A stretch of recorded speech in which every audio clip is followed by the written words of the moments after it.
Last Sunday, the Orisha religion, Shango of Trinidad and Tobago, held the first Oshun festival at Celibia in the east coast of Trinidad.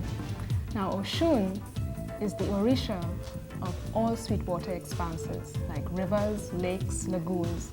She's also credited with being able to make barren women fertile, and she's the deity of love, harmony, and wealth. And in Trinidad, her colors are gold and yellow for success, pale blue for harmony, and pink for love. Now, Gail was there at the Orisha festival for Oshun, and we saw one or two quite miraculous things. Yeah.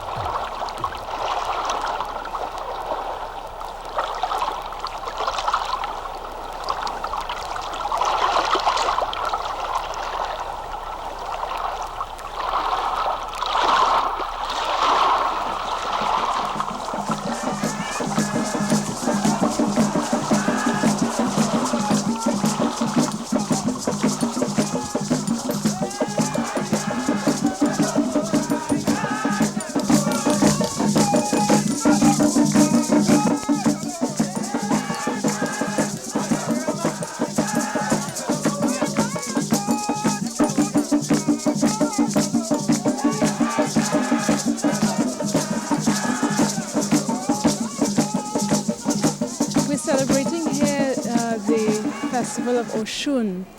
Why in particular are we celebrating Oshun today? Well, to start with, we just picked her because it was, the point coming to August. And when we were doing our planning, it was the first Orisha's feast that would come up. But it was quite auspicious that we should choose Oshun because, Oshun is an Orisha that governs all sweetwater expanses, rivers, lakes, lagoons, and so on. And the healing quality water has. And I think especially now it is very auspicious from the point of view that we were celebrating peace, unity, and hope. And so therefore Oshun will govern those qualities. And she is a great mother. She has to do with the elements that work for nourishment, as all mothers would nourish. She gives her children good graces. Whatever they want of her, that is, for their well-being, she will grant. And two, she is known for assisting women who think themselves barren. As a mother, she knows the beauty in having a child, so that she would want to benefit, others to benefit from it. She is Orisha of riches, and she's very powerful in the pantheon. Because we were thinking in terms of honoring the other water powers, as you would say, or Orishas, with Yemanja, Erin Lay, Peter, because we are into different heritages, and Osanyi, we were thinking in terms of marine, sea, and river. This spot here, as a matter of fact, is the first time I have been to this bay. And in looking at it, I think, what came back to me was that Oshun River that I spoke about in Oshogbo, and the way it is set up, the grove, the beautiful trees. There's a wide beach, so it can accommodate a lot of people. And the river is quite wide and also was fairly clean because you couldn't possibly go in polluted areas to offer for Oshun. Can you take us through the steps of the ceremony, from each ritual to each ritual? Right. Whenever you're going to do anything anywhere, you've got to ask Mother Earth permission. So they did have some songs from Mother Earth and asking permission to use the ground, to come with respect for the ground. You notice how they clean the ground beforehand. Well, that is the kind of respect that people should have for Mother Earth. Because, in African tradition, like in all old world traditions, the ancestors are very important. So they honor the ancestors in prayer and song with the drums. And then they ask Ogun, because Ogun is the Orisha that opens the way.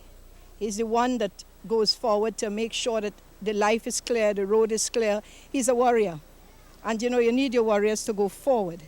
And so therefore you call Ogun and you ask him to go forward and to clear the way for the other Orishas. As you saw, Ogun did come.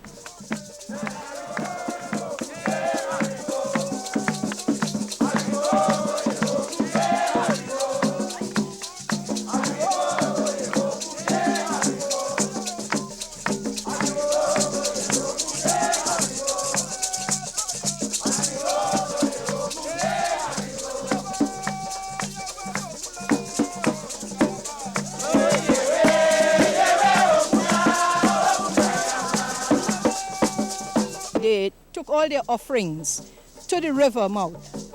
And they set up that table with all the offerings, no blood offerings. They were all offerings of perfumes and oils and candles and fruits and flowers and cake, whatever people had to bring and to offer. They did lay a beautiful table.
Rivers come down, yes. But in this case, what we saw was timing, a particular kind of timing. They were on the beach, they prayed, they sang, they danced, they did everything. The river never came down. They walked to the spot where they laid the offering, the river never came down. When the river came down was after they had laid everything, they lit their candles, they said their prayers, they planted the flag, they invited Oshun to come. Oshun came, as you saw, in this great mother. And she blessed everybody and she received her offerings and she brought beauty. Then I witnessed something where Yemanja manifested at another stage, on another place. And as Yemanja went to the sea, I got the feeling it was Yemanja. It could have been Oshun, but from what I saw, it looked to me like another great mother was receiving Yemanja, mother of the Orishas. And as she went to the sea, right afterwards, the phenomenon occurred and the river came down. And it not only did the river come down, but the river took the offering with quick speed, took it out to sea, because people were wondering if this was going to stay there for cobbles to pick or whatever. And some were saying, well, I like this juicy thing I would eat afterwards. They didn't get a chance. As soon as the water came down, it came down with such hurry. It took not only the offering, but it took the table and all. Because that whole piece of sand, and it was quite a big piece of sand, just went to, you saw it, it just went into the sea.